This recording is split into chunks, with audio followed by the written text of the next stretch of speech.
All right. Greetings and felicitations. Oh dear, that just happened. Uh-oh. And there's that. I'm just going down real quick and sending out notifications on various discords I'm in. Oh, I gotta program my stream deck. That's right. For the Geek to Geek commercial. Oh, Yeah. Because I haven't programmed it yet. It'll take 6 seconds here. Hold on, let me open my stream deck settings. So everybody, hello, how are you? We have not started the official show yet. This is like pre-show where we make sure everything is going through. Hope everybody is doing well. Let us know in the comments. Like, subscribe, that sort of stuff. All right. And let me just check audio quality here. So I will mute my mic I'm going to keep talking until I find it. And then I'll mute my mic and check the audio quality of our lovely stream here. So as to not be weird or rude to anybody. would you be rude to anybody? Not me. I don't do that anymore. I'm new. I'm reformed. I've become a better person. I'm proud of myself. Oh, talk so I can make sure you got a level. Oh, what do you want me to talk about? There you Anything go. in There's particular? that. And Engage. No, don't engage. Energize. That's what we say. good. All right, so sounds are going through. And again, let's. No, don't engage. Energize. That's what we say. Yep. So sounds are. All right, we're rocking and rolling. We're good to go. Hey, see, Okay. episode 2 is a lot better than episode 1 as far as tech. Okay. What? It only took us 3 minutes instead of 30? Yeah, right. No kidding. Wow. All right, so you've got a red button, correct? I've got a red button. All right. And by the way, make sure your audio is set up for your microphone on that red button, right? I do believe so. Let me double check. I would hate not to get your audio file, sir. Well, let me see here. Come on. I've shrunk it down so much that I can't see what the waveform.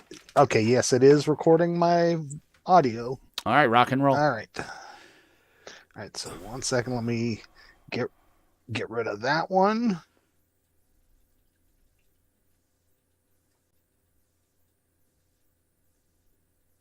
All right.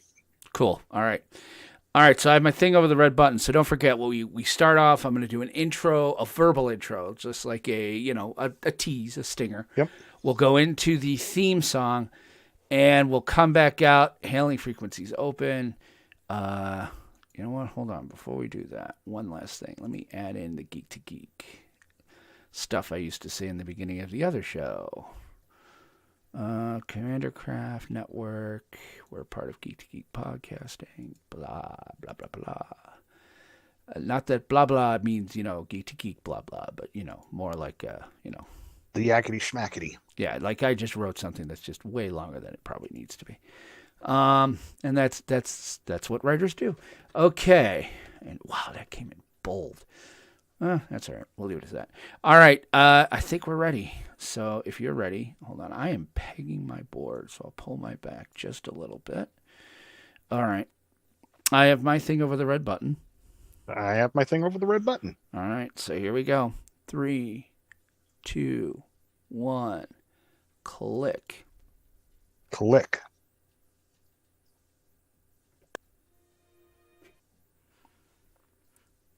This week on Your Father's Trekcast, it is episode 2, and JP and I are going to go through episode 3 of season 3 of Picard, as well as talk about some great episodes to watch in addition, and a lot more. So stick around, don't go away. We will be right back.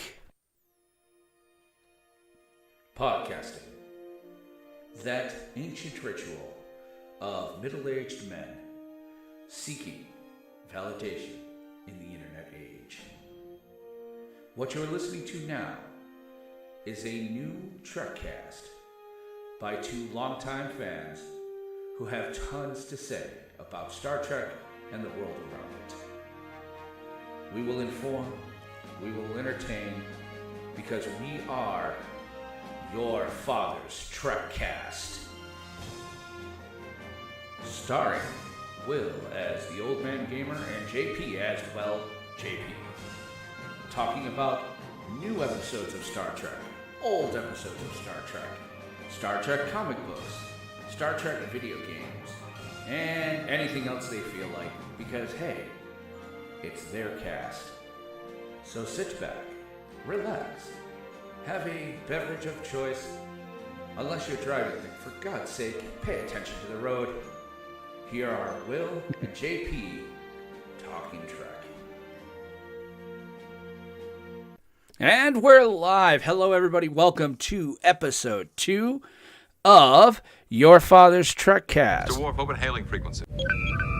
All right, hailing frequencies are open, so we want to take a second to just say hello to everybody and remind you that we are part of the Geek to Geek Media Network. This is a network of geeky podcasts and other content dedicated to promoting positivity and inclusion, as well as just showcasing some really awesome stuff. They talk about gaming. They do talk about Trek. There's another Trekcast on this network, actually, but, so check them out, too. But only after you've checked us out. They just have a ton of great stuff. Go check them out. It's at geektogeekmedia.com. That's GeekToGeek. Don't go to Geek to Geek Media with the number 2, because that's like, I guess, a single site. So geektogeekmedia.com and check it out. I also do have an adult beverage. I am drinking a Fat Scotsman. But JP, my friend, how are you tonight? I am exquisite. I am fabulous. And I am here for the trek. Here for the trek. Well, it is great to have everybody here. I'll introduce myself again, just in case you don't know. My name is Will, otherwise known as Old Man Gamer. JP is, well, you're JP. It seemed like a good idea at the time. It still works for me. We're two, rather Gen X guys who, have noticed a certain shortcoming as far as Trek contact goes, where we're going to look to be positive and inclusive of all Trek going forward. So we want to entice like your dads, but also you as well. Talk about new Trek, talk about a lot of old Trek. Basically just kind of, be fans and kind of gush about the thing we love, and talk about it. This week we've got a lot to go through. We're going to definitely be talking about, Picard episode 3 that was out today. On Paramount Plus, it'll be out, internationally, I think tomorrow. So if you're in another country, first of all, good on you. Let us know. But secondarily to that, second of all, spoiler alert. Yeah. Secondarily to that, you may not want to listen to us live because, hey, your show ain't on yet. Then we're going to talk a little bit in the Beam Me Up section. We'll talk a little bit about episodes and things to watch as a companion to this episode, with something like Picard that seems so grounded in the lore that has come before, probably more so than any new Trek. We decided that one of the features we were going to do for this was to kind of give you other episodes to go and kind of look for. So this can be an episode. In this case today, there might be talk of a movie, things of that nature. Then we're going to go through some other little news and tidbits and, and then some birthdays. It's just going to be fun. So please stick around. But I really want to know, JP, sir, how has your week been? How are you, sir? Oh man, it has been quite the whirlwind week. We are doing lots of stuff here in my household. Got Girl Scout cookie sales going on, all sorts of stuff. Oh dear. Email JP at Your Father's Trekcast if you've got a Girl Scout order. Yeah, it has been a pretty busy week here too. I mean, we had a snowstorm on Monday. I think you saw it earlier in the week. It hit us Monday night, stuck around till Tuesday, gave us a good, and we're already being told we're going to get pounded again tomorrow. So this is fantastic. It's like we're getting winter in the span of 4 weeks as opposed to 4 months. But, I'm here for it. Again, working from home. What do I care? And it's nice. My son came home from being with his grandma. She had surgery, so he stayed with her for at least about the last 3 weeks. So the oldest came home tonight. He's like, man, it's good to be in my old bed. I was like, I feel you, dude. I get it. Other than that, it's been a pretty quiet. I'm playing a lot of Marvel Snap. I haven't done a lot of Snap content. Last week with the trip, I didn't have a chance on the road. And then this week, it's just been fallout from the trip, as well as kind of working this stuff for this. So I'm going to get some Snap content out, though, through my other channels, probably. I'm sure I'll find some time this weekend to finish that off. But overall, I'm pretty excited. But I mean, I think really what we should do is if you're up for it, man, let's get into this. Let's start talking about episode 3 of Picard, because that's going to be fantastic. What do you think? I think that's going to be tremendous. All right, let's hit that. Engage. No, don't engage. Energize. That's what we say in this room. Okay, the beam me up section of our show. This is this is the main topic, Energize. We're going to talk episode 3. So again, spoiler alert. If you have not watched it yet and you're watching us live, then you need to not watch us live. You need to go do something else for a little bit. Because boy, do we have a lot to go through. So, I mean, this episode, listen, Wall to wall. It has been wall to wall. And I'm going to be honest. I mean, I don't think I'm alone here. We didn't really discuss this too much last week in episode 1, but we got a little bit more time. I don't know about you, but in some ways, Picard season 3, I've been treating it like episode 2 of Star Wars. In that episode 1, I had such high hopes for, and in such incredible, like I would even say, like I was Cal in the beginning of Titanic. I was like, God himself cannot sink this boat. I was literally like, there is no way they could screw up this Star Wars movie. Only to be reminded of how many ways you can screw up a Star Wars movie.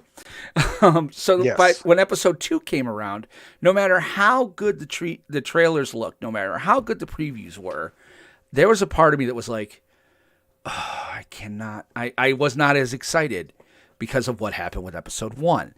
So with Picard, it's been kind of the same thing for me. I'm a little concerned. I mean, I saw some of the news reports and media that came out about Picard a little bit, and we're seeing some things. We'll talk about that when we do our breakdown. I also saw some reviews that I read last week, because I was traveling, so unfortunately, like reviews and stuff, I didn't want to read them, but I was bored. I was going to say, you bored, so you spoiled yourself. No, I didn't spoil it, because the reviews I read, they were under instructions not to spoil it. But, they would say certain things, and they weren't getting a lot of positive reviews in the early on. Like the previews of the first 5 episodes that people got, you saw a lot of people saying some pretty negative stuff. So I got to tell you, I've had myself a little bit muted with regards to this, but I have yet to be disappointed by what's happened. There's some nitpicky stuff, and we'll go through that. But I mean, yeah. I'm pleasantly surprised at how much I'm enjoying this show. And I know it's fan service. I know it is. I'm okay with that. Why? Because I'm the one they're trying to service. I don't know. What do you think? Absolutely. I mean, yeah. I'm viewing this, and I've heard them say on the Ready Room, they kind of created this as like Trek movie 11. number 6. Yeah, Trek 11. Yeah. Well, yeah, or Next Gen 6, however you want to phrase it. Well, it would be Next Gen 4, because they only had Generations, Final Frontier, or Generations, First Contact. Insurrections, and then Nemesis. So this would be Trek 5. Yeah. Okay. Oh, Nemesis. So we were both wrong. Yes. I don't do math. Math is for suckers. Exactly. No. Math is for blockers. No, yeah, exactly. All right. See Will's old podcast. Yes. So you're saying though that this is supposed to be that they're saying that like this they've been treating this. Yeah, everybody's been saying that this is like the send off they should have had. Right. And I can get behind that a little bit. The concern for that comes for me from the idea that that's fantastic, but you're talking about a 10-hour movie. You're going to misfire some shit. Yeah. I mean, that's exactly why they didn't do it as a movie, so that they could do all the fan servicey stuff. Right. Well, I mean, most movies and let things play out more. Don't get me wrong. I don't think they did it I think they didn't do it as a movie for one simple reason. Because even though this is 10 episodes of a TV show, it is woefully cheaper than making a 2-hour movie. Yes, it is. So I get it. And I'm here for it. I mean, again, I'm not going to poop on this right now. I've got concerns, but so I mean, what do you? So that's what they say, but what do you think about it? How do you feel about? I'm along for the ride. Okay. I'm really looking forward. I want to see where we go. Yeah, and that's they. Yes and no. They haven't pulled me in yet. They're getting closer. Man. This episode did a very big step toward it. And again, Okay. I say, this should have been episode 2. They should have done a 2-hour premiere, and this should have been episode 2. This would have served to pull in a little quicker, but because you made me wait 3 weeks, there's a part of me that's like, okay, you should be, we're now past almost the first third. Like, let's go. I don't like how they're dribbling. I don't like how they promised us this wasn't going to happen, but it's exactly what's happening. You're dribbling the cast. Okay, so episode 1, we get Beverly. Of course, we're going to get Picard. We get Beverly and Riker. Okay, we've had Riker before, and you can't tell this story without Beverly. And I love that they're giving this to Gates McFadden. She deserves it. She was always... I mean, I've been watching a lot of old Next Gen, and it's terrible. She is Sigourney Weaver's character in Galaxy Quest sometimes. She's literally just sitting there going, Captain, everybody's hurt. I mean, to give her something with a little meat on it, I'm all for it. Absolutely. But I don't like how they're dribbling people in. So episode 1 is that. Episode 2, they bring us War. This one, they show Deanna in a flashback. No, I need. You know what? We should have LaForge. We should have had LaForge. I was absolutely about to say that. We should have had LaForge this episode. You should have had her reach out to her dad, going, "Dad, we're in trouble. We're in the middle of have some sort of protocol because that's Geordi's MO." Like, he'd have some way for his daughter to send him, which is probably how they're going to get out of this, by the way. Yeah. I'm going to lay that out there right now. There's some... But in any event, I do kind of feel like they need to stop dribbling in the Next Gen, and you just need to bring him in. Who we're missing? We're missing Geordi. Well, Data's not going to be there. So, Lore. But we're missing Geordi, and we're missing... and Troy. Yeah. Troy in person. Yeah, and then Lore. So yeah, we've got 4. And I'm sorry they should have brought Zila, but anyway. And we'll talk a little bit too about Wesley. But overall, I've got to say I'm on board. Okay, you got me. I'm on board. I'm watching it every week. It's something I watch first thing Thursday morning. You've got me there. You're at the Mandalorian level of my watch status. So, but with that, let's kind of break down the episode a little bit. Again, Absolutely. spoiler. Yeah. I loved how the episode kind of picked up where we left off. They've all been kind of doing that so far. It kind of picks up with what's going on. It kind of reminds you this is where we're at, that, the captain is, captain's about to go to battle. We're going to go to battle.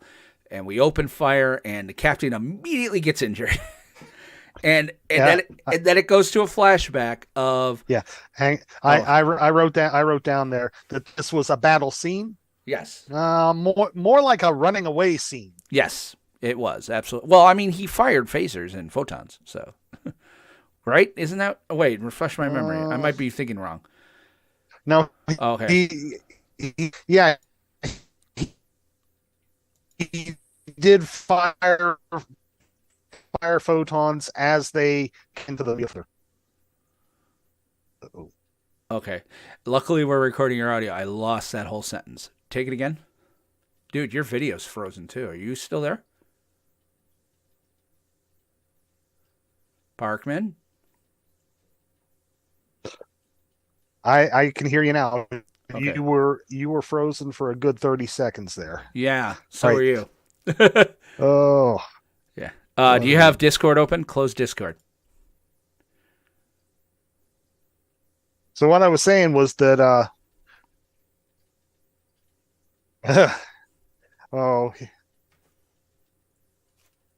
it is closed. Okay, good.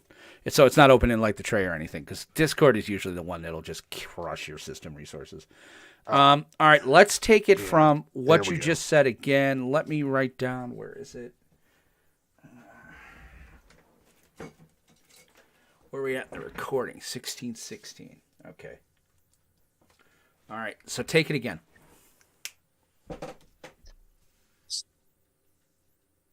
And So you're going in and out again. Jesus, what the hell's going on here? Hold on a second. Oh man.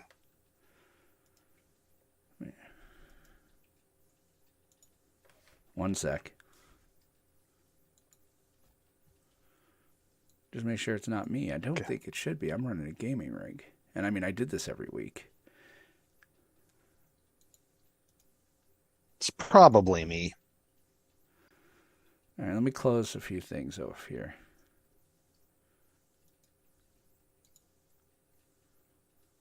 All right. I think we should be okay now.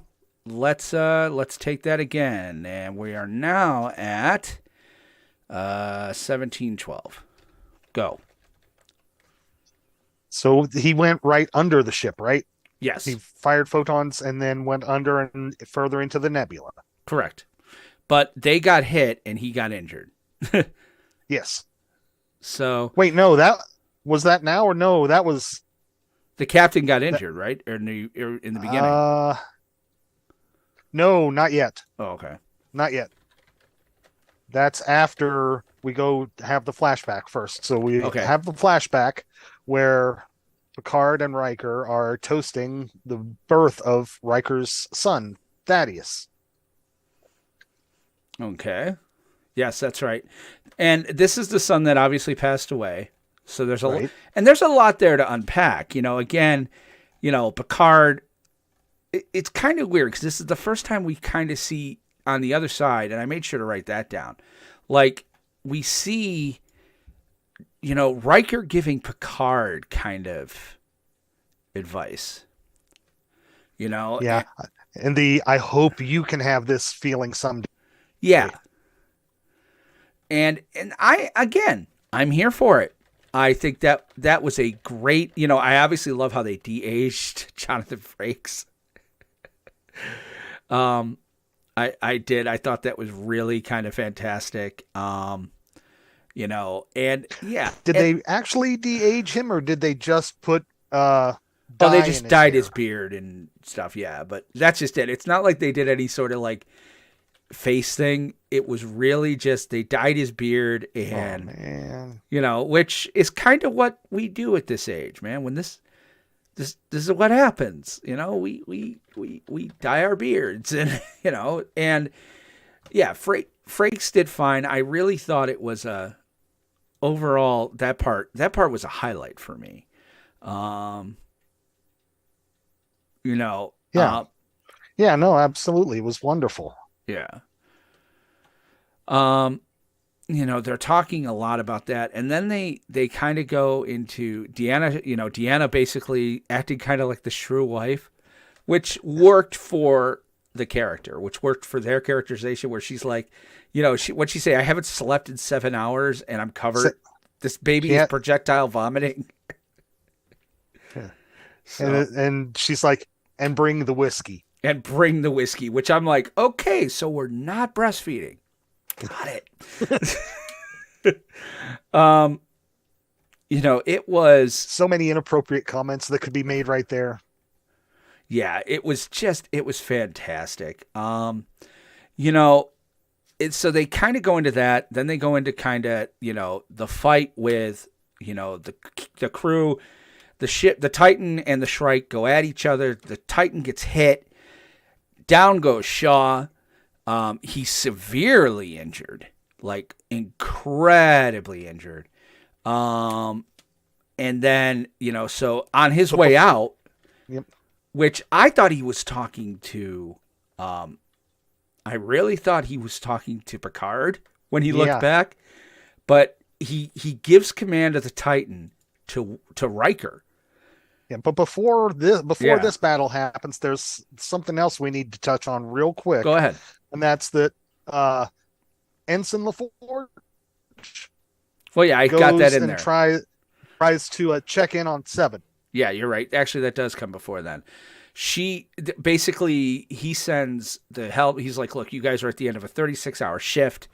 Go get some rest. And he relieves, the helmsman and ops channel. She immediately goes to, yeah, you're right, because Riker don't get command until Beverly and Jean-Luc talk. Right. She immediately goes to Seven's room and basically kind of tells her that it felt like she was kind of saying, listen, if you're going to mutiny, I'm in. She calls her Seven, which I thought was fantastic. Yeah. Commander 7. Commander 7. Yeah. I liked that. I like her. And it's kind of cool because she's the one who's his daughter, right? I believe she's actually LeVar Burton's daughter. Yes, I believe that is correct. Because he's got 2, one is, one isn't. Right. Because she seems to have a lot of his old early mannerisms as far as season 1 goes. And I really enjoyed their whole thing. Was that where she told him, like, my dad was one of the greatest engineers in Starfleet, and when I decided to go and become a pilot, people were like, what a waste.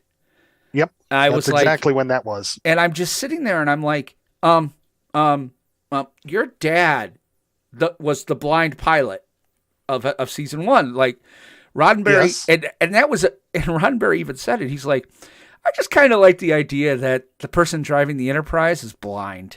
I'm like, okay, that's the kind of guy you are. Yeah, I still think they could have done so much. Back in the 87. late in 87, they could have done something. I know by now we would be doing it Wi-Fi, but I would have loved to see him plug in his visor more often.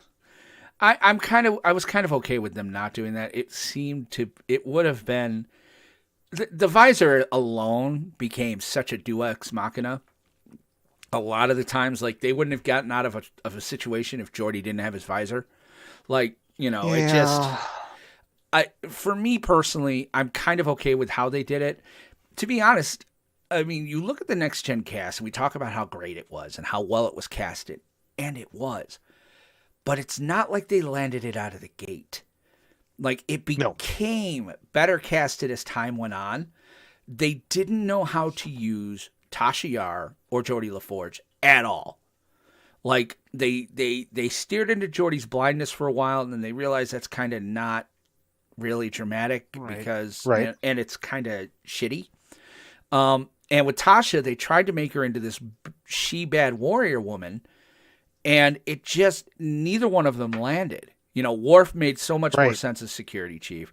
I wonder if they had been able to land Tasha's character better, what would Worf have been?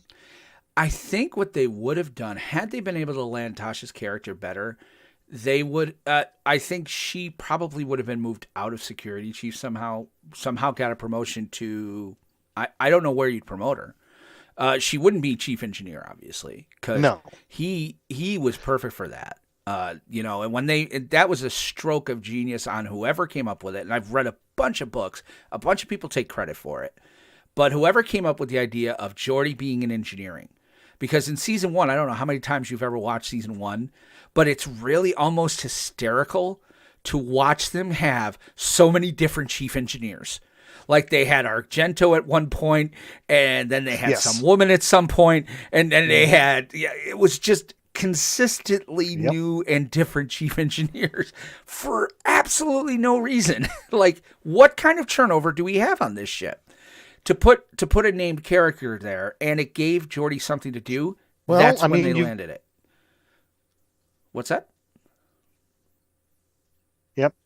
But you've got 1,000 people on the ships. Mm-hmm. How many chief engineers can you have in those 1,000 people? Yeah, well, you're only supposed to have one. It's still, because that's just it. It was 1,000 people. It was 1,000 crew complement, but the crew was probably more like 300 to 400, and the rest were 500, and the rest were families. The fact was they allowed the crew was 1,000 because think about it, for every crew member, if they're married, you have their spouse and however many kids. So every crew member could have 3. So, up to 3 or 4, that's how that worked. At least that's how I always got to it. I was like, that ship does not require 1,000 people. No, you're right. And they also had room for the dignitaries that they would be ferrying around or whatever. So, Enterprise, that was the thing about the Enterprise D, and it was something they moved away from when they gave us the E. But I kind of missed that, and I think there was they got a lot of story beats out of that. A lot of different episodes, having the family on the ship. On one hand, you're like, Mother Hucker, like cause and effect. I just watched that the other day, and I'm like, how many times do we blow up these 1,000 people? And at no point did after that, okay, we have blown this ship up like for 17 days straight, and at no point did somebody go, we might not want to have as many kids on this ship. Like this seems remarkably dangerous. This might be a bad idea. So I get why they moved away from it, but they also got such great story elements out of it, like the episode where like they hit that quantum fissure and the kids are with Picard in an elevator. Like you just had we wouldn't have Keiko O'Brien. Like there was such great stuff going there that, but again, they just never found. They didn't know what to do with Geordi and Tasha. So they killed Tasha and they moved Geordi to engineering. And that is when that show started to fire. Now, season 2 still was not great. Unfortunately, Pulaski, they didn't know how to write for her. They didn't know they wanted her to be a female Leonard McCoy, but for some reason still flirt with the captain. She landed flat and there was nothing Mulder could do. Like there was nothing. She did the absolute best she could. And they just didn't know how to write her. In the beginning, they're writing her like a mean crusher, and then when they try to change her a little bit, it never landed. Season 3 is when but season 2 fired almost relatively well after that with Geordi in engineering and Worf on the bridge as the security. It started to work. Bringing back Gates McFadden really allowed that show to blossom. So I loved it, and I'm a big fan of the cast. It's one of the reasons I want to watch season 3, and they're trickling them in. I'm kind of a little annoyed, but in any event, after Seven and LaForge kind of have their talk, we finally get we get what we all came for. All right, we get Picard, the main event. Yep. Yeah, Picard and Crusher, and this is. The two of them are still, they can ping pong off of each other like no time has passed. Now, let's face it, Picard is slowed down. Like Stewart has lost, because the guy is 97,000 years old. He's still very dramatic, but when it comes to things like righteous anger and passion, it's a little rough. He gets a little foamy at the mouth. It gets a little rough. It's still there, and I still feel it because the writing is there. But Gates McFadden is carrying this scene. Yeah. In a lot of ways. Now I want to stop for a moment. Sure. The way that Jean-Luc and Beverly were back and forth, it almost felt like they were trying to put Jean-Luc as an allegory for female health care in the United States. I didn't get that. I really didn't. In fact, with the reproductive rights and everything. Yeah, I listen. I do not even want to get close to that landmine, dude. Let's not even, because I really didn't feel it was that. I felt it was much more about, and this is something that happens, is that a single mother will sometimes make a decision for her child about the level of involvement the father is going to have. It happens. It's happened to friends of mine. And that, I don't think that has anything to do as much with reproductive rights as it does sometimes maturity level of the person, the people involved, whether it be the mother and her maturity level or the father and his maturity level. It has to do with that and that relationship. I think they did that very well here.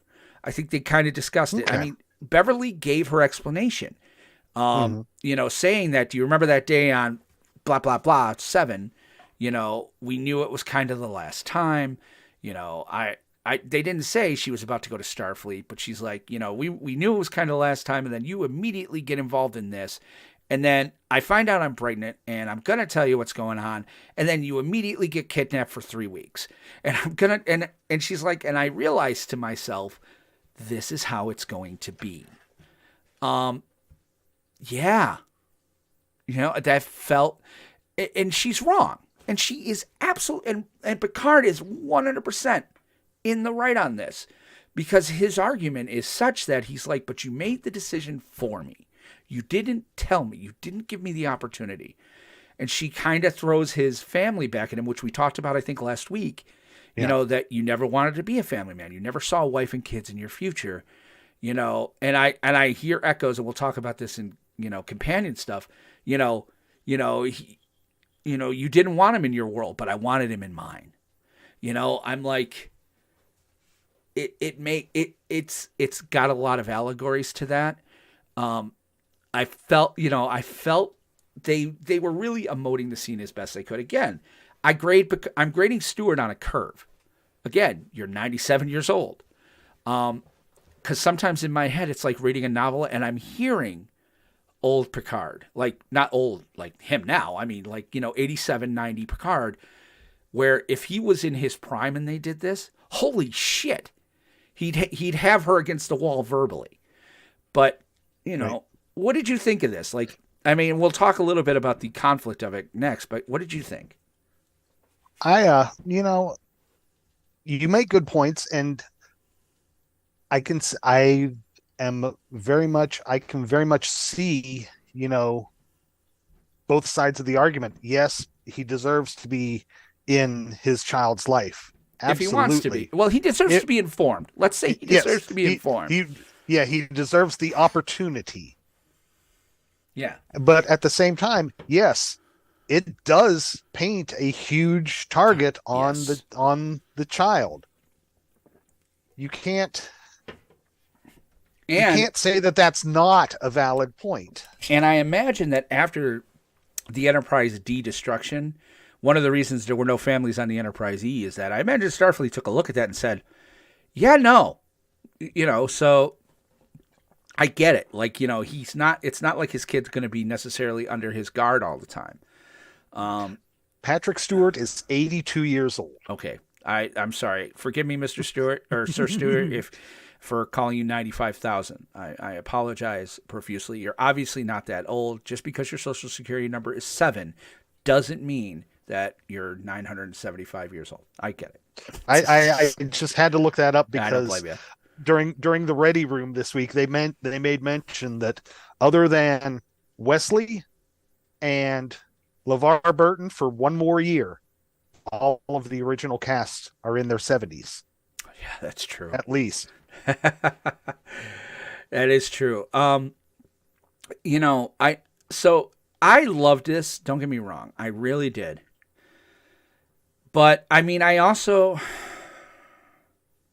this feels real. We'll talk about it a little later. This is the thing that gets me concerned about Picard, is that we are not used to seeing this. Okay, we are not used to seeing conflict between crew members. Now, they're not part of the same crew anymore, but we are not used to seeing, Picard and Crusher having more than a 35-second debate about something, and certainly never a knockdown, drag-out verbal argument. And they also talked about this on this week's Ready Room, that the actors really dug the being able to have conflict with each other, and so did the writers. And believe me, that's why. Ronald Moore says it. He's famous for it. He's like, we pushed back against the no conflict doctrine as often as we could. And, again, that was Berman. Berman held to Roddenberry's ideals. That being said, yeah, it's a little, it struck me a little bit. I'm just saying it was a little bit different.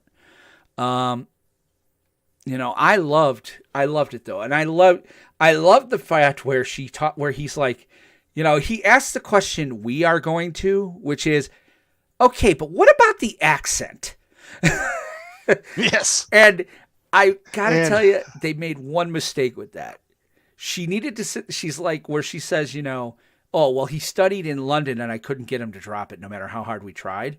I'm sitting there going, you missed it. You missed it. You missed a chance. You should have said Paris. Yes. You should have said Paris. Because holy shit, it would have been 1,000 times funnier had they said Paris. Like, okay, in the Star Trek world, the British accent is Paris. Okay. Then that would explain Jean-Luc's accent. That would explain Jean-Luc. So after that, Riker and Picard start talking. And basically, Picard is like, I'm out. She made a decision. And she doesn't want me to have anything to do with it. So fine, I'm not going to have anything to do with him. Blah, I'm going to take my ball and I'm going to take my ball, Will, and go home. And Riker again kind of verbally jacks him up and says, look, you need to get to know him. You need to go in and talk to him because he's your son and you don't know how long you have. And again, we're reminded that Riker lost a son. And that does seem to register and resonate with Picard, but not enough to change his mind. And then and then I think this is where they get called to the bridge because the strike is coming. And and Vadic finds them, quote unquote, right where they should be, which should start setting off all sorts of signals saying, wait a minute. Yep. So they get into a battle. The bridge is hit.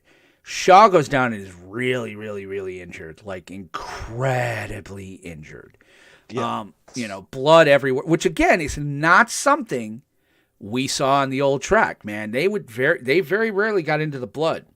They'd get phaser burned or whatever, but they would very rarely, and there'd be like matted blood or whatever.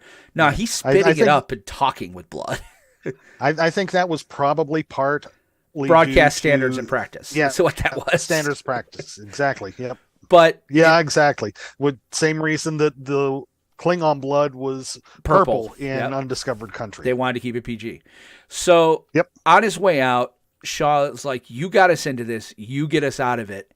And you think he's going to hand command to Picard. But oh no, he hands command to Riker. And I'm immediately like, okay. An actual not retired officer. Well, isn't Riker retired now? So that's a question that I have too, because he was retired in season 1. Yeah, and he came back and kind of took command for a while. Because you're never retired. You can always, you're like a professor emeritus. Right. But I think he did that because the Titan, not this version of it, but the Titan was a ship. That's the reason I can think of. Mm-hmm. And to be quite honest, I would love it if somebody asks him and he's like, listen, we spent a lot of years not trusting synthetic life forms. And Picard's a synthetic life form. Like, make him a racist? I'm like, okay, but they didn't do that. Again, missed opportunity. And going back to something that we talked about in episode 1, in our episode 1 was, and I guess Jack and Will both know that Picard's an android, and I ran out of time. I was going back to listen to the season 1 finale, and I ran out of time to get myself back on track on that one. Well, and here's the thing. I mean, we didn't talk about the scene where there's also a scene where Will is talking to Jack. And Will is trying to kind of mend fences between Jack and Picard. And I think Will kind of thinks that Jack doesn't know who his father is. But Beverly, and this is what kind of sets Picard off, is Beverly says to him, he's like, so why didn't you ever tell him about me? And she said, no. She said, I did. When he was old enough, I told him exactly everything about you. And he wanted nothing to do with you. And that's what did it. He was, and she stabbed him verbally, like right in his heart.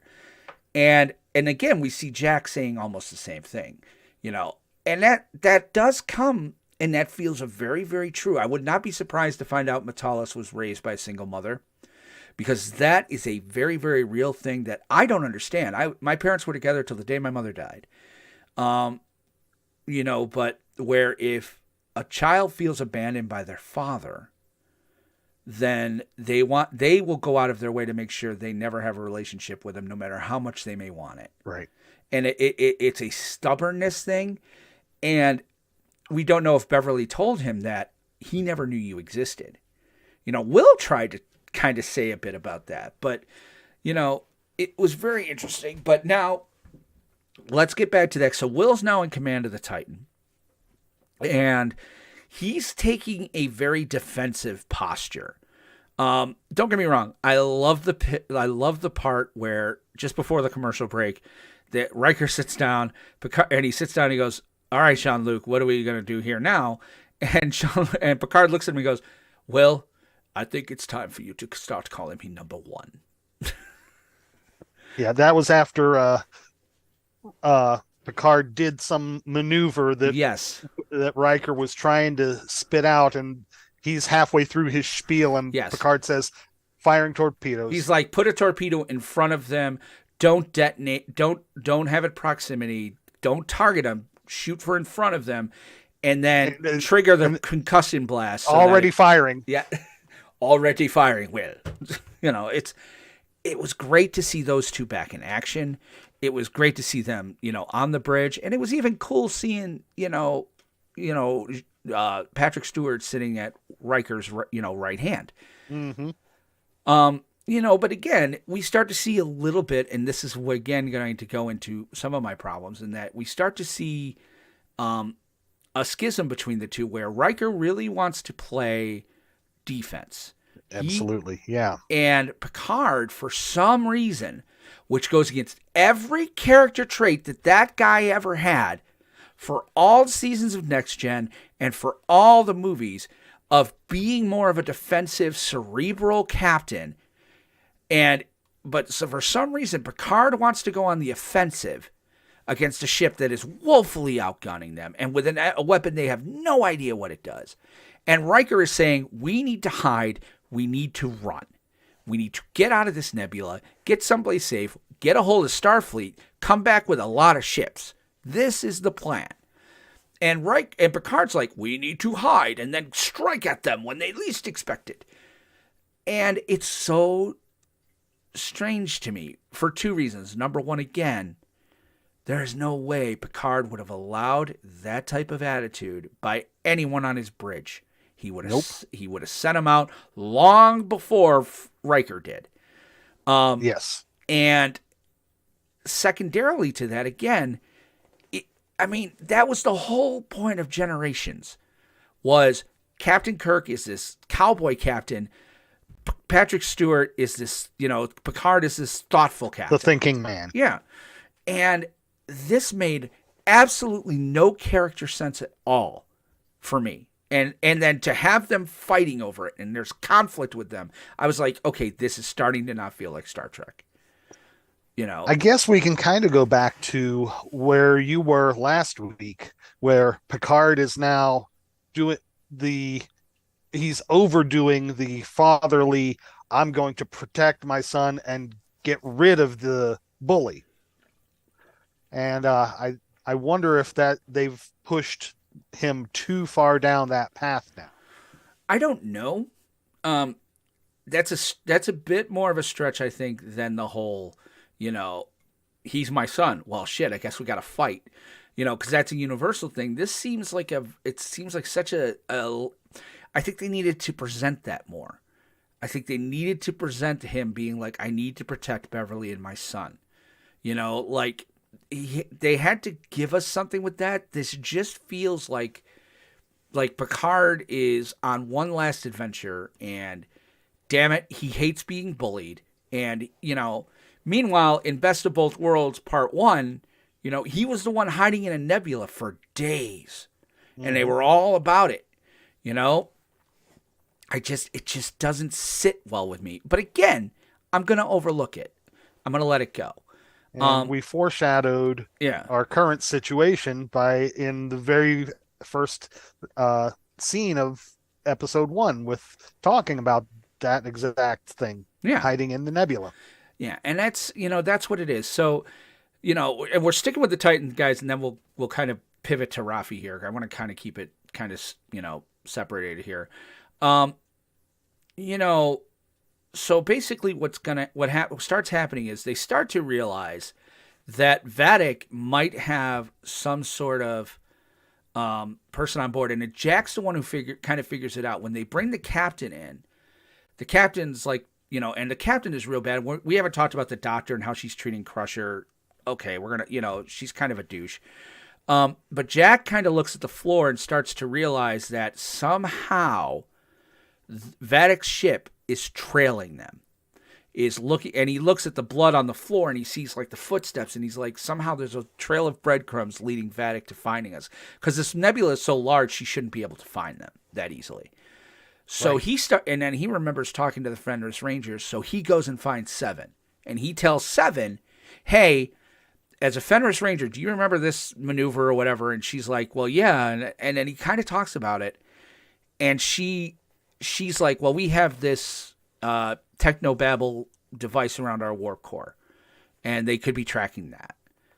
And sure enough, they rush to engineering. They're going to try to, they get her out of like holding. And I forget, did he beat up the guard, right? He punched out the guard. Yeah. Single shot. So they rush to engineering, and sure enough, one of the biggest reveals of the episode, we find out that the chief engineer has been the one kind of sending, messing with the warp core, making this thing detectable so that Vadic can find them. Was that the chief engineer? I thought he was chief engineer because she didn't treat him like he didn't belong there. So, it just, I kind of took him as chief engineer. Okay. And we get it. So she's going to stop it. She leaves. They're wearing masks. This radiation is all through the room. Yeah, that's what it is. It's leaking into the main engineering area. She's going to go and get it out. And sure enough, this guy comes back and is trying to stop Crusher. Crusher punches him in the face, and his face shimmers. Mm-hmm. Oh, shit. It's a changeling. Uh-oh. And that was fantastic. It was handled perfectly. Crusher gets the mask pulled off, and all of a sudden he's breathing in this stuff he shouldn't. Starts going down. He's trying to warn them about this guy, and he can't speak, and he goes out. Seven, just as Seven is trying to find him, he has a vision of Seven standing in front of some red vines and a red door that was almost a Discovery thing, I think. I had a lot of like that season 2 Discovery shit to it.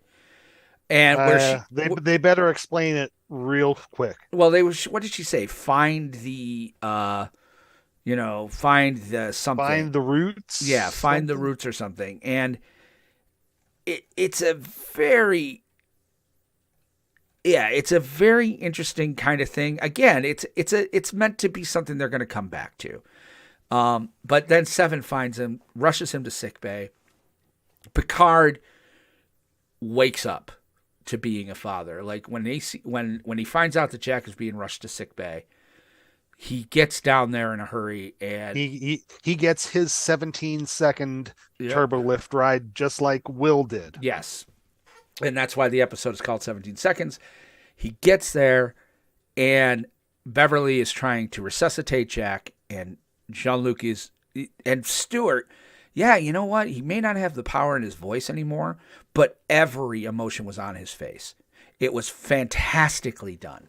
Yes. And you see this man who's normally so emotionally, walled up. I mean, I think of the episode with they had that muse or whatever, like who fell in love with Picard, and he kept himself, away from her and stuff. And, yes.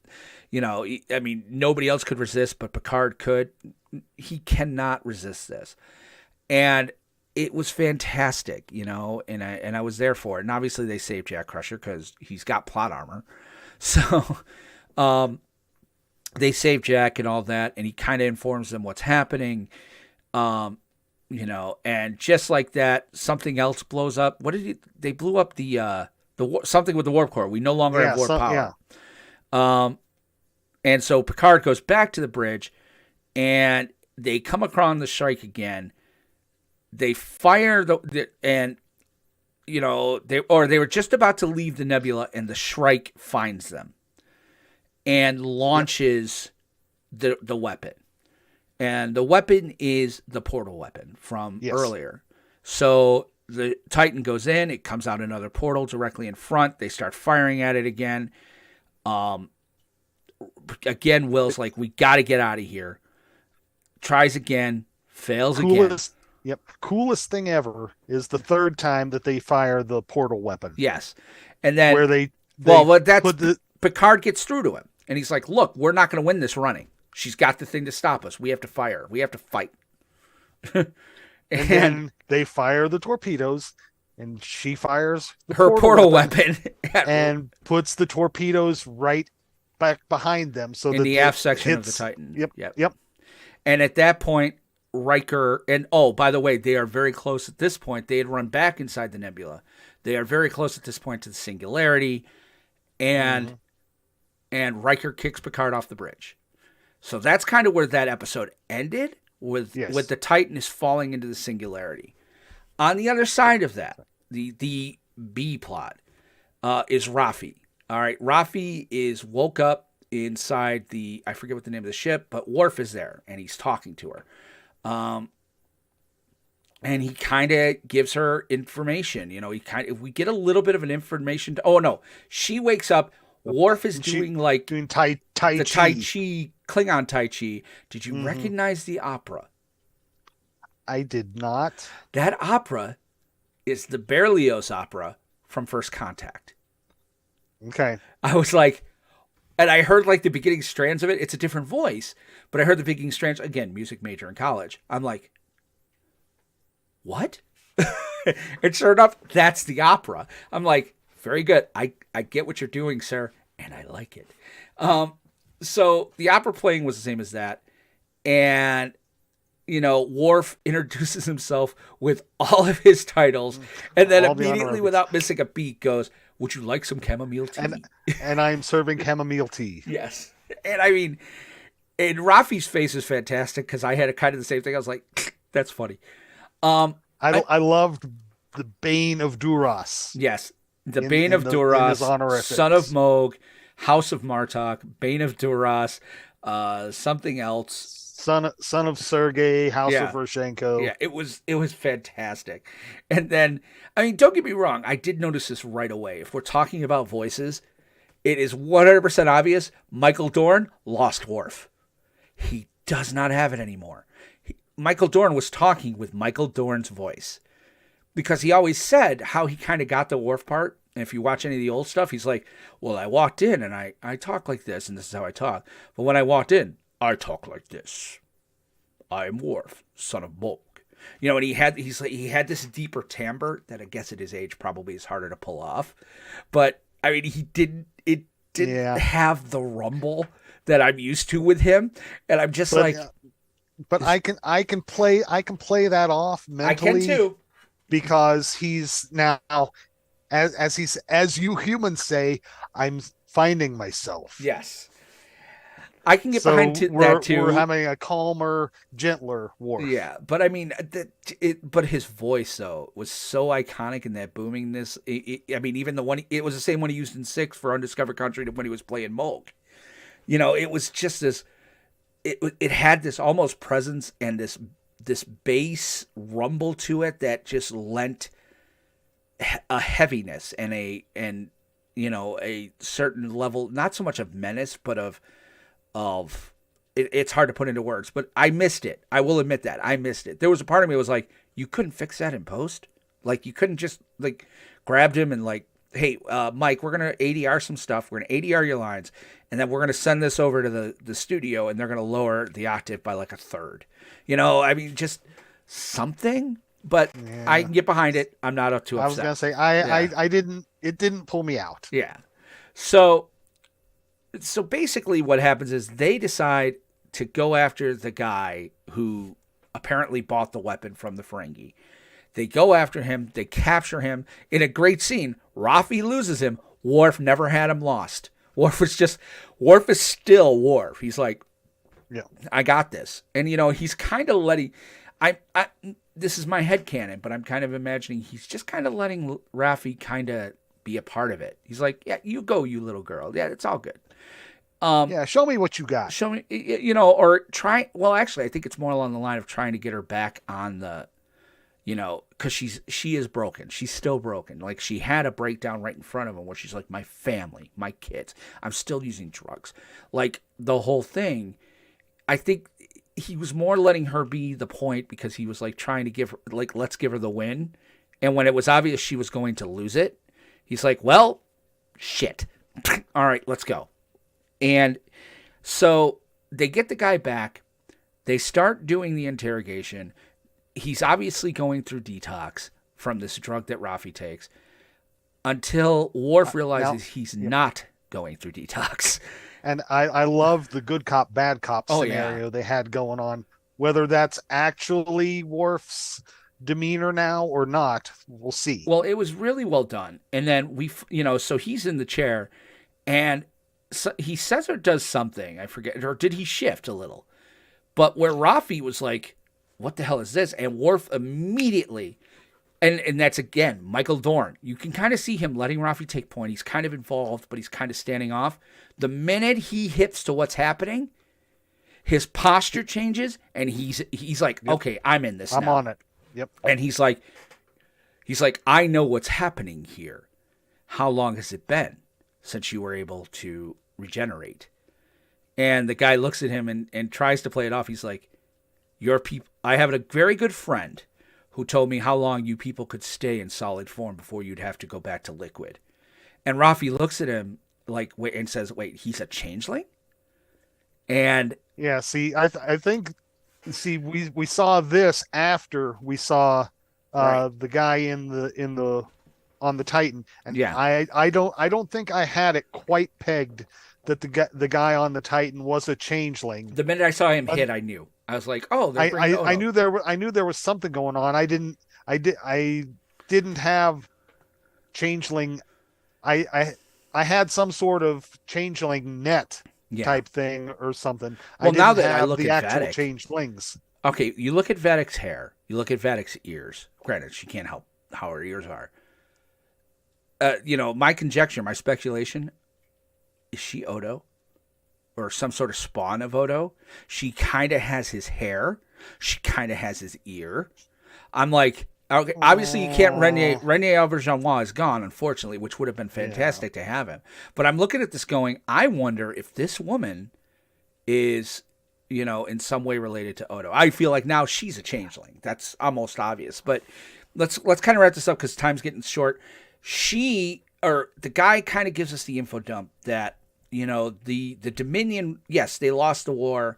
And then Riker also kind of gives us some where he's like, after the Dominion War, there were some changelings who didn't want to give up, basically, and came back to the Federation solely to destroy the Federation because of losing the war. And these, they're not really part of the Great Link or anything like that. They're kind of renegades, even of the changelings. And that's what this guy is. And they're just trying to basically do this. And Worf and Rafi are like, okay, we have to work together because we have to stop this. So, and that's kind of the episode. I mean, there are a few other points that pits to hit. But, I mean, overall, again, I want to give this a B. I would give it a B+. I'm struggling with the conflict. I am as an old-time Trek fan. Yeah. I'm struggling with the conflict because, again, Starfleet is supposed to kind of be past all that. The 24th century Earth, we're supposed to be past all that, and what's going on right now is this fighting and stuff. Again, Picard was such a military man that in no way, shape, or form, even though he's an admiral, and even though he was under admirals on his ship 1,000 times where he wanted to crush their throats, he respected the chain. He would respect the chain of command. He would say, okay, it's your call. I'm backing it. He would call Riker. Now, if he had said, Will, we need to talk in this ready room over here. Do you have a ready room? Let's go over here and talk. But by doing it on the bridge in front of everybody, that feels so not like Picard. Yes. that I'm really struggling with that, and that feels like lazy writing. That really does. It would have took him 35 seconds to say, "Let's step into this room," and then because then, at least in the writing, they're kind of acknowledging that. At no point does Riker lose his demeanor. At no point does he say, "You would never have pulled this on the bridge," But let's drop the cone of silence and right. talk. Yeah, exactly. They should have gone into the ready room. But again, it's so much conflict. I do not. I mean, I want these people. These 7 people are supposed to be, and whether we like it or not, I kind of want the happy ending we got with all good things where they're sitting around the table playing poker, and have them fighting like this. There's a part of me that's like, but again, I get it, and again, I know that Ronald D. Moore and other writers who were ham-fisted for, 20 years writing, second generation Trek, where Roddenberry's edicts hung because Rick Berman said so. I am sure that they're sitting there going, "Man, you guys are doing it. Congratulations," and all that. But as a longtime fan, I'm sitting here going, it feels wrong, Yeah. But I can get around it too because it is good. I do want to know what happens. I mean, the Titan is falling into a singularity. Now, they're obviously going to get out of it, but and I got to imagine it's going to involve LaForge. In some way, shape, or form, Geordi LaForge is going to come through on this one. Yeah, absolutely. But and by the end of the 10th episode, I'm sure we will all be one big happy family. Oh, sure. Absolutely. So what were your thoughts on the episode? I mean, when the guy in the chair finally revealed the founder, like I said, I wasn't on Changeling for the guy on the ship, but when the guy turned into a puddle of goo, I was like, oh, the fit has hit the shan now. Yes. We're in trouble. I see it. Right. So I really enjoyed the whole I did too. I did. I have concerns, but that's kind of our episode review. Let's take a second here. We'll come back and we'll go to the Beam Me Up and kind of talk about the episodes kind of that you can watch with this. So we'll be right back. When toxic culture has you down. When you're just looking to laugh and have fun. Kick back and enjoy watching a video game. Or just make some new friends. It's time to visit the Geek to Geek Media Network, a community of podcasters, streamers, and bloggers. Well, more of a family than a community. All dedicated to geeking out about the things we love. Things like video games, Star Wars, comics, movies, K-pop, Disney Plus, Keanu Reeves, new, or whatever our community decides is the next best thing. That's right. We have a great online community on Slack and Discord where we chat about our weekly geekery with listeners and viewers. And each other. Yep, and each other in real time, and we can't wait for you to join us. So come check us out at geektogeekmedia.com. And escape toxic fandom for something much more... Keanu? Yes, Keanu.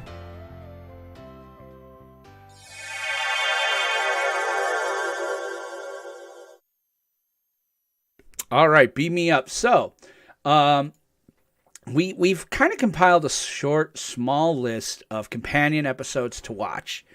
Why don't you take the first one, JP, because you were the one who suggested this.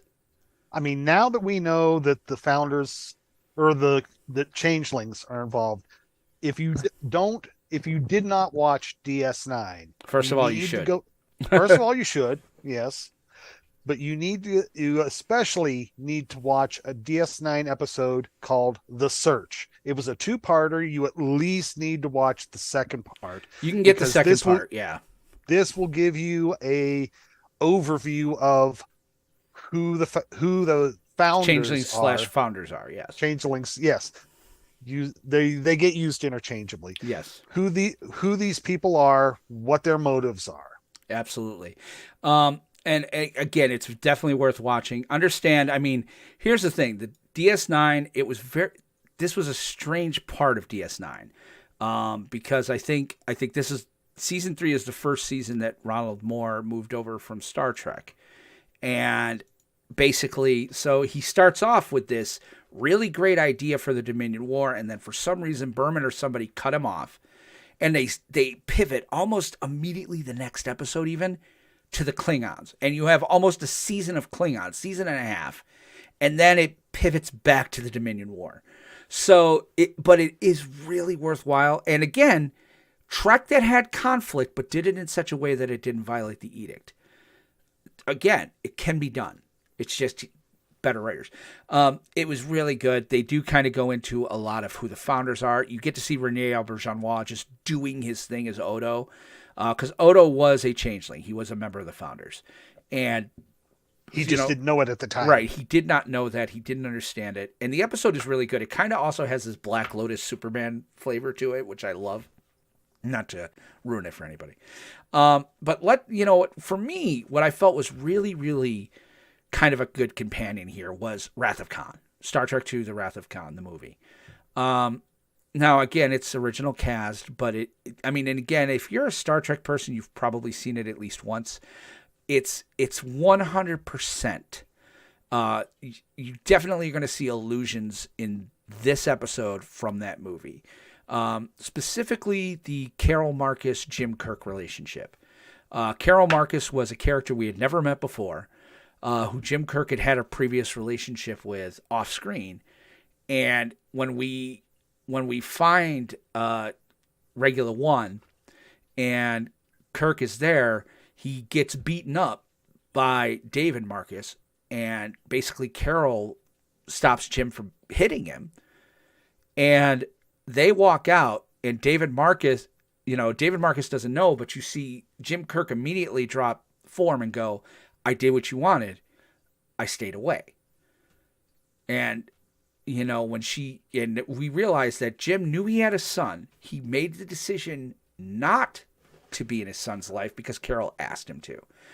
And again, I feel like that was kind of better than what Beverly did in a way.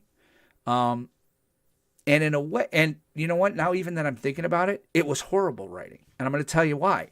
Because Beverly could have, if she really thought that Picard never thought he wanted to be a father, never thought he would want to be a part of a family, he probably would have said, she could have said, I'm going to raise him by myself. You don't have to do anything. You can do what you want to do. You do not need to be involved. And he probably, would he have walked away or not? I don't know. But the only thing I can say about that is that putting myself in Crusher's shoes, that if she wouldn't want him to know, because then he would still have that burden and carry it with him, and it would still potentially put Jack in danger if Picard got tortured to the point that he gave up that he has a son.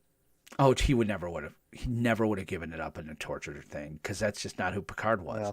Well, okay, yeah, I mean, it just point made. There are 4 lights. Yeah. Yeah. I sit there and think to myself, she could have told him and said, I don't want you involved in his life unless you're leaving Starfleet.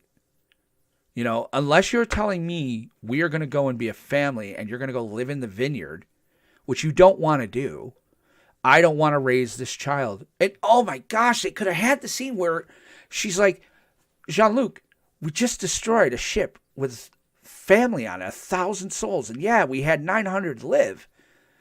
But what are we going to take our son through the galaxy on a ship? What kind of parents would we be? Again, they missed an opportunity there. And I get why they did it, but because in all honesty, you couldn't have done that and had seasons 1 and 2 make any sense. Because even if they had retconned it and said he's always known, it happened after Nemesis, and he knew even in seasons 1 and 2. Well, that doesn't explain how he treated Data's daughter. Like, all of a sudden, shit don't make sense. So I guess I got to give him credit for not trying to retcon this in such a way that doesn't make sense. But you watch Wrath of Khan, and it's done right. It's done perfectly. And again, Shatner is not the most emotive of actors in the world, but he sells it. You know, he's like, I've got up there a guy I haven't seen in 20 years trying to kill me. You show me a son who'd like to help. Like that stabs. So yes, Wrath of Khan. Definitely I would watch that. What's your next one? I think you got to also look at it was a TNG episode called The Icarus Factor. I love this episode. Some of the costumes in it are hideously wonderful. Oh yeah. Or fantastic. wonderfully hideous. Absolutely fantastic. We are introduced to Will Riker's father. Yes. Thomas, right? No. Oh no, Thomas is his middle name. That's Thomas why. is his middle name. Oh. Don't worry about it. Keep going. But it was Pulaski actually knew him. Yes, exactly. They finally found something for Pulaski to do. Yes. But it's the whole episode Riker is Kyle mulling Riker. over what's that? It's his father, Kyle. Kyle. Yes. Kyle. But Riker is mulling over the promotion that he's been offered to take command of the Ares. Icarus. The Ares, No. I thought. Oh, okay. No, it actually was the Icarus. No, it was the USS Ares. I'm looking right at the memory alpha. Oh, Icarus. okay. Yeah, sorry. I reserve the right to be wrong. It's all good. Yeah, it's just the fall. It's about the falling of Icarus. Like that's why it's there. Yeah, it was the Ares. Kyle Riker comes on board to try and push Will over into the Ares. Right. And they end up having a big blow up with Will going, "You were never there when I needed you growing up. Yep. Mom died, and you were just kind of a nozzle." Yeah. Yeah. And then they have futuristic Anbujatsu.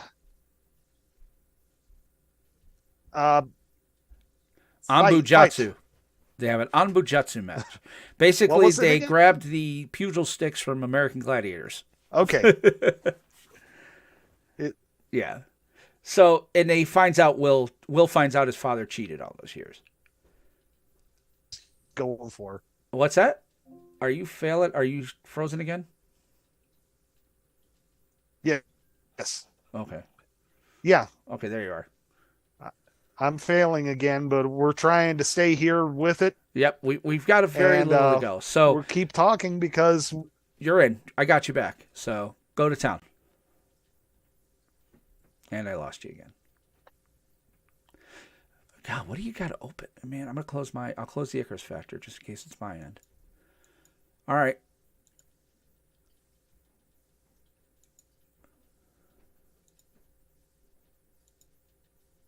Are you there?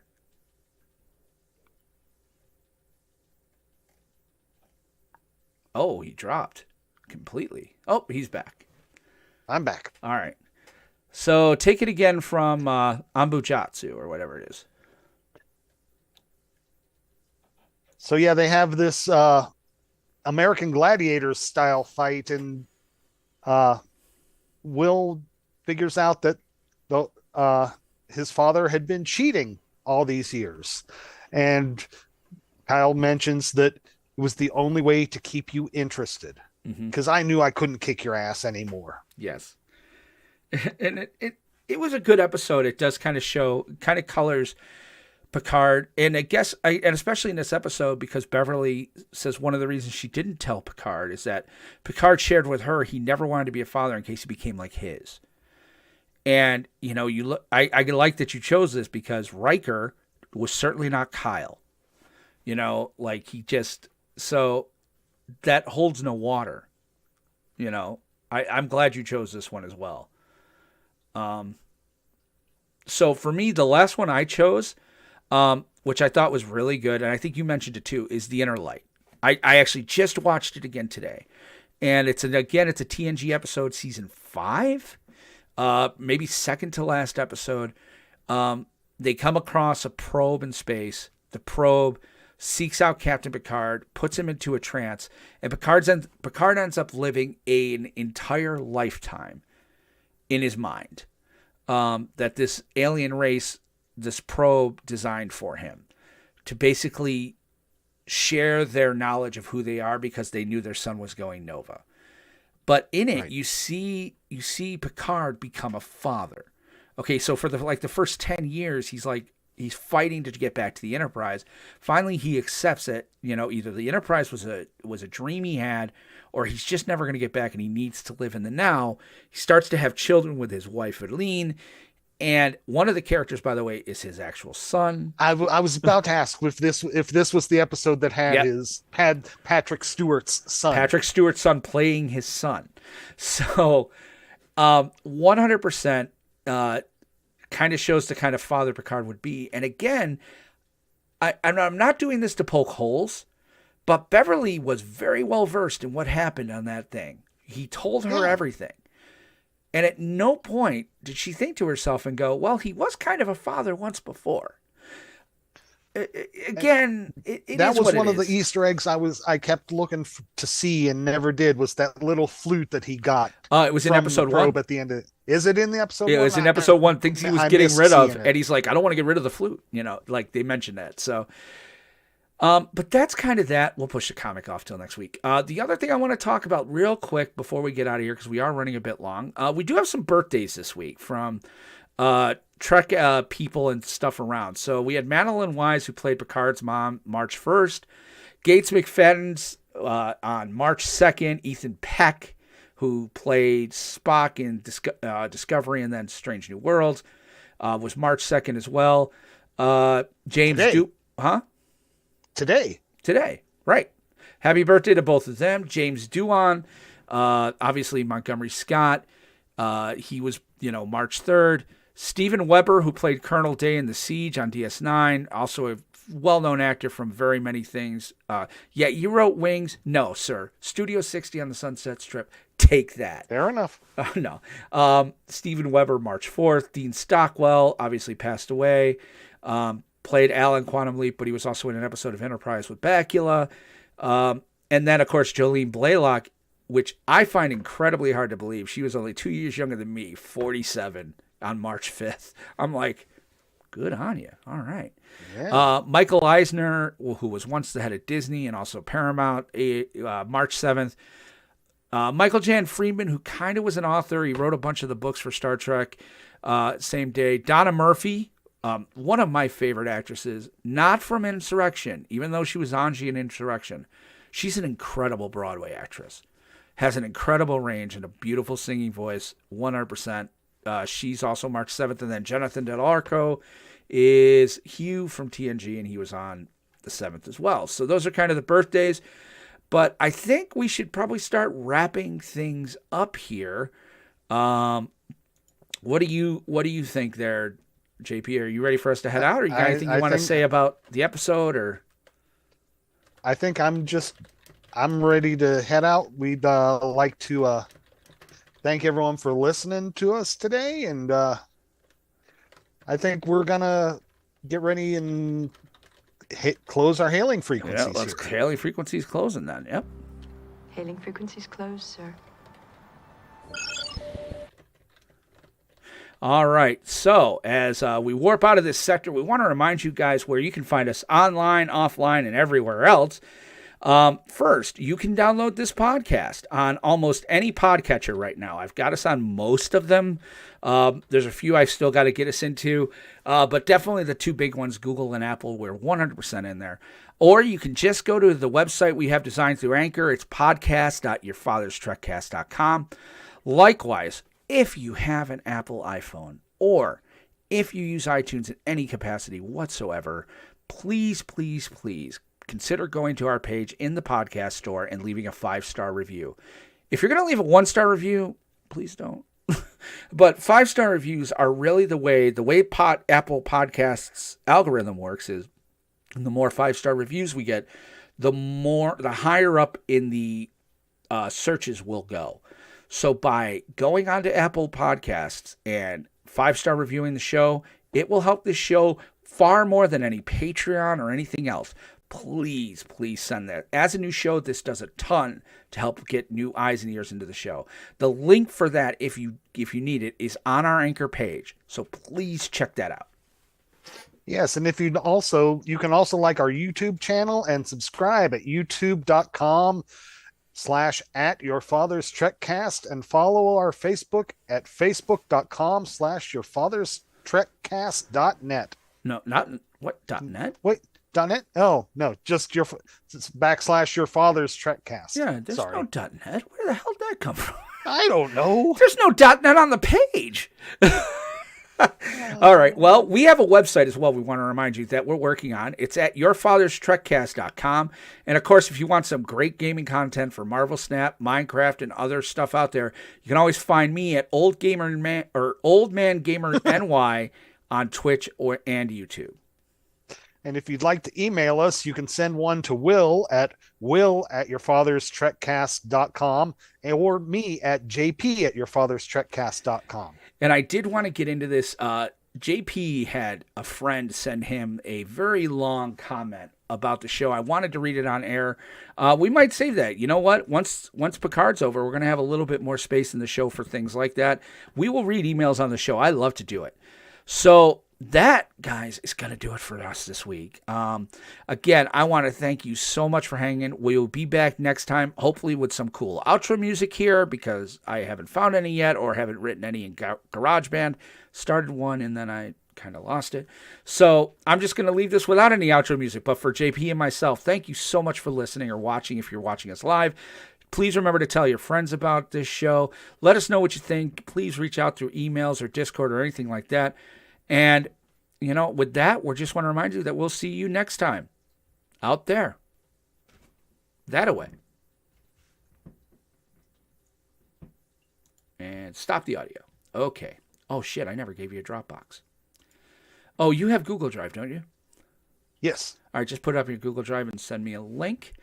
But that is going to do it for the show there. Guys, we're in kind of the post-show where we're just going to make sure we get all our stuff. You know, the recordings and stuff. I will edit through. Here's the thing. What's going to be cool is that this is why I have you record, is that I will probably be able to edit together audio that you recorded locally that didn't come through. But we need to figure that out. Like, how much RAM do you have on your computer? Here? Is your computer just wicked old, or what are we looking at here? I mean, it's only like 2 years old. Okay. Does it have 16 gigs of RAM, or? Let's pull up. That's not what I need to pull up. I need to pull up the file thing. C drive. Properties. You have to right click on this PC to find out how your RAM is, not the C drive. But that's all right. I'll get there eventually. No worries. I mean, know what the heck I'm It's doing. something we can talk about, though. I mean, if we have to look at getting you some sort of RAM upgrade, we can.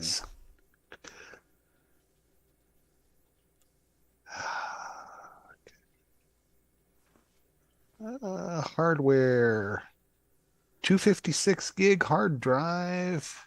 Which is probably SSD. How much memory? 8 gigs? If you say 4, I'm going to just... Where in the world am I finding that at? You right-click your My PC icon, or this PC, or whatever they call it. And... You right-click it, and you go to Properties of this PC. You might have to, if you have 11, you might have to click an extra button, but yeah. And then at the very top, it's device specifications. It'll say your device name, processor, installed RAM. Like I got 32 gigs on Properties. Come on, give me what I'm trying to find here. Why? Installed RAM 12 gigs. Okay, that's not horrible. All right. Well, you know, we're gonna do what we got to do. So, you know, we'll figure it out. We'll keep playing, and yeah, as long as Discord is closed and stuff like, and maybe just make sure you only have the docs open. Yeah, that's all I had. And then audio recording, obviously. Yeah, I may have to. I think I may have maybe found the issue. It may be the Wi-Fi channel that I'm on. That could be. Oh yeah, if you can wire up, that'd be better. But I get it. I see me. I'm all wired, so. But yeah, it's all. We will make it work, dude. We'll make it happen. I mean, how fast is your internet? Yeah, you'd have to check a speed test. Yeah. So, I mean, do you guys do a lot of streaming or no? Yeah, we do a decent amount of streaming. Don't very rarely have issues. That's just weird. Okay, we'll figure it out. It's no big deal. All right. Cool. Yeah, just send me the Google Drive link when you can. My audio's ready.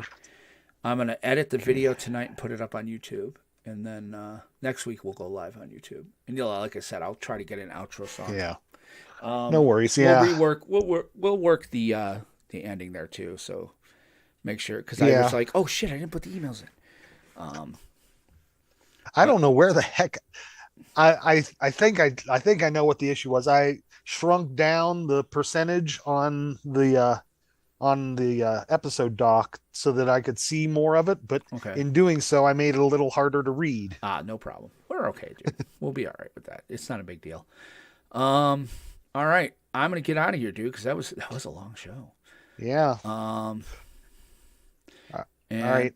I'm gonna end the stream now. Hold on. Bye.